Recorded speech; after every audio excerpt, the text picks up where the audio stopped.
आज आपला वाढदिवस आहे, तर आज आपण वाढदिवस कशा प्रकारे साजरा करणार आहात आणि शिवसेना शिंदे गटातर्फे आपण काय प्रकारची कामं केलेली आहेत? जय महाराष्ट्र।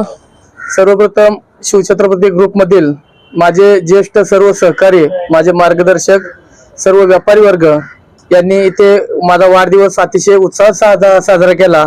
त्याबद्दल सर्व वरिष्ठ पदाधिकाऱ्यांचं, मार्गदर्शकांचं मी मनपूर्वक आभार मानतो। आज माझ्या वाढदिवसानिमित्त राजकीय असेल, सामाजिक क्षेत्रातील लोक असतील, या सर्वांनी मला शुभेच्छा दिल्या, त्याबद्दल सर्वांचे मी मनपूर्वक आभार मानतो, सर्वांना धन्यवाद देतो।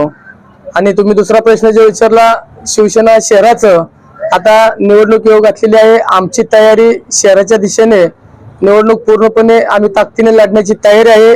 आजपर्यंत आम्ही केलेले ट्रान्सपोर्ट वर्ग असेल, माथाडी वर्ग असेल, कळंबोली शहरातील ज्या महत्वाच्या सुविधा आहेत त्या, आम्ही केलेला रस्त्याचा पाठपुरावा असेल, आम्ही केलेल्या स्मशानभूमीची पाठपुरावा असेल, असे इतर बरेचसे काम केलेल्याच्या जोरावरती भारतीय जनता पार्टी असेल, शिवसेना असेल, आम्ही माहितीतून लढण्याचा निर्णय जवळपास वरिष्ठांनी घेतलेला आहे।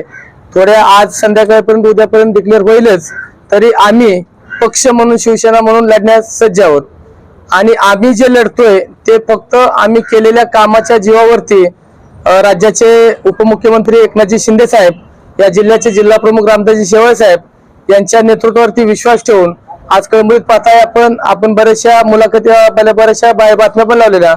आज भरपूर लोकांचा पक्ष प्रवेश बऱ्याच वेळा झालेला आहे, तेव्हा पक्ष संघटना ही खूप मजबूत केलेली आहे।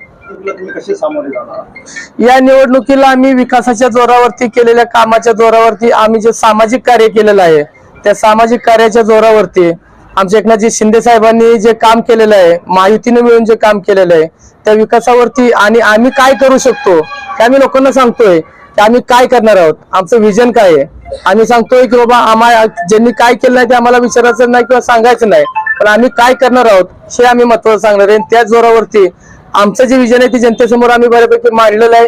ते जनता आम्हाला नक्कीच 100% न्याय देईल आणि आम्हाला एकदा संधी जनता नक्कीच देईल। सर्वांनी ज्या लोकांनी शुभेच्छा दिल्या, आज माझ्या वाढदिवसाला शुभेच्छा देऊन खासदार श्रीरंगाप्पा बारणे साहेबांचाही फोन आला, आमदार साहेबांचा फोन आला, त्या सर्वांनी शुभेच्छा दिलेल्या आहेत। त्या सर्वांचं आणि मायबाप जनतेचं, या सर्व वरिष्ठांचे मी मनपूर्वक आभार व्यक्त करतो। माझ्यावरती असाच आशीर्वाद राहावा ही विनंती। जय हिंद, जय महाराष्ट्र।